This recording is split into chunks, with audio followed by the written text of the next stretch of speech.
Friends कुहाजाए जेतेबेले महिला को मासिक पीड़ा होता है तो सही समय महिला को शुभ और धार्मिक क्षेत्र को जीवाई मना करा जाए आउ ताहा सहित सही महिला कौनसी मंदिर को प्रवेश करने निषेध मना जाए। किंतु भारतर आसाम राज्यर गुवाहाटी रे गोटे एमिति मंदिर रही महिला मासिक धर्म थिले मध्य एही मंदिर को जीवा आसिबा करि पारंती आउ मां को पूजा करंती। हाँ फ्रेंड्स सही मंदिर नाम हेउछि कामाख्या शक्तिपीठ। फ्रेंड्स एही मंदिर रे आपन को कौनसी मूर्ति देखा मिलिब नाही, केवल एही मंदिर रे गोटे जोनी आकार शिलाखंड रही। सदाबेले जोनी आकार शिलाखंड फूलरे ढांकी हुई रही थाए।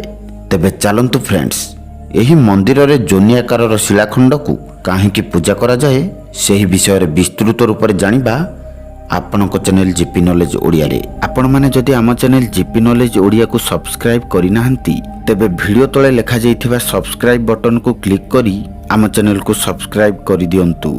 फ्रेंड्स कामाख्या शक्तिपीठ मातांक 51 शक्तिपीठ मध्यरु गोटिए कुहा जाए। मातांक एही शक्तिपीठ सेतेबेले निर्माण होइथिला जेबे भगवान विष्णु माता सतींक ठारू शिवंक मोहभंग करिबा पई सुदर्शन चक्र रे माता सतींक शरीर को 51 भाग कर देइथिले।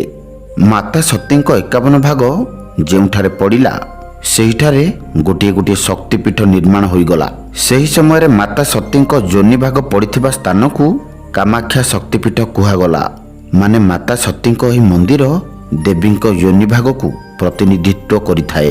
कल्की पुराण और जोगिनी तंत्र अनुसार तांत्रिक एवं शक्ति साधना उपासकों पई एठारे हेउथिबा अंबुबाची पर्व महाबरदान सदृश होइथाए।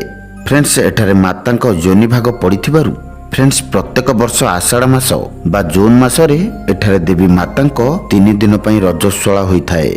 आउ सेही समय मां को गर्भगृह रे धला रंगर कपड़ा चढ़ा जाए आउ 3 दिन पई मंदिरर द्वार को बंद कर दिया जाए। चतुर्थ दिन रे जेबे मां को द्वार खोला जाए सेही धला कपड़ाटी मातांक रजस्वला कारणरू लाल हो जाए आउ पर एही लाल वस्त्र को भक्तों को प्रसाद रूप में दिया जाए आउ एही वस्त्र को मध्य अंबुबाची वस्त्र बोली कहा जाए।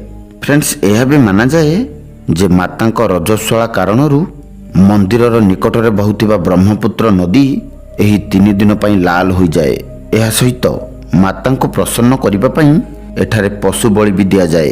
जेउ भली उत्तर भारत रे कुंभ पर्वर महत्व रही सेमिति कामाख्या मंदिर रे अंबुबाची पर्वर महत्व रही। फ्रेंड्स पूरा वर्ष मां को दर्शन पई एही मंदिर रे भक्त मानक भीड़ रही थाए। फ्रेंड्स कामाख्या देवी को दर्शन पई सकाळ 8 टारू संध्या 5:30 पर्यंत समय निर्धारित करा जाइछि। फ्रेंड्स एही मंदिर रे कला जादू एवं तंत्रर सिद्धि करा जाए। आस्तिक हेबा नास्तिक एही मंदिर रे कौनसी फरक पड़े नहीं। जदि रहस्यमय को वास्तव रे निज सामना रे देखिबा को चाहंती तेबे कामाख्या देवी मंदिर आपनक पई खोला जाइछि।